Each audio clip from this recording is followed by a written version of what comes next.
Our fifth story out front now is a controversial ad that many say is hateful toward Muslims. It will be showing up at New York City subway stations next week. And here's what it reads.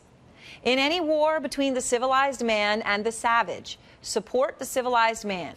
Support Israel. Defeat jihad.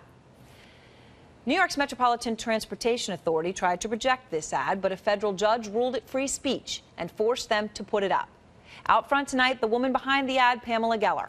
I asked her why she's doing it. Well, there have been a series of anti-Israel ads that have been running for years in the New York City subway system and New York City Metro Transit and across the country as well.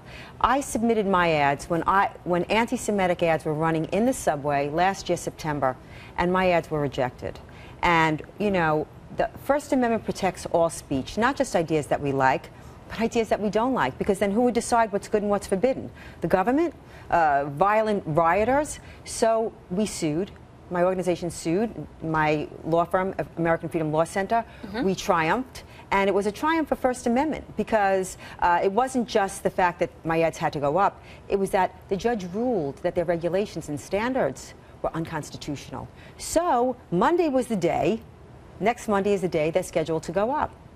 I'm running them because I can. All right, so you can. But does that mean that you should? Well, why should we allow only one narrative out there?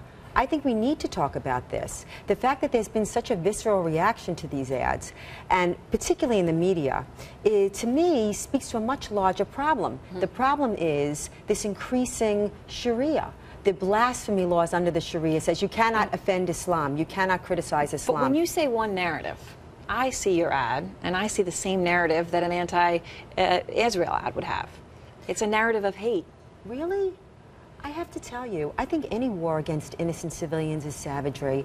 I think the tens of thousands of rockets coming into Israel from Gaza, targeting homes and schools is savagery. I think the murder of the Fogel family was savagery. I think the blowing up of a bus in Bulgaria, Jewish women and children on holiday, is savagery. I think Daniel Pearl's beheading is savagery. I think that there is... But why call the whole religion savages? How am I doing that? There's no Islam in the ad or Muslim in the ad. Okay, but the word jihad actually means struggle, and technically in the Quran, to improve yourself, to make yourself a better person. It doesn't mean just going out and suicide bombing people. Well, I beg to differ. But that is what the word means. It means struggle. Actually, in the Quran, nothing speaks to a spiritual struggle. It's all holy war.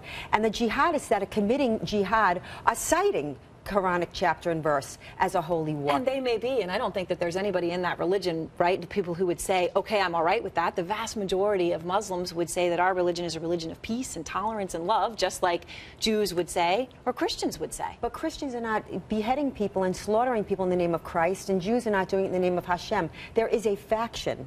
There is a very significant faction of devout Muslims, jihadists, that believe in this. Now, clearly all Muslims do not sanction jihad and do not sanction what's going on, these violent protests. But I will not abridge my speech. I will not sacrifice my speech so as not to offend savages.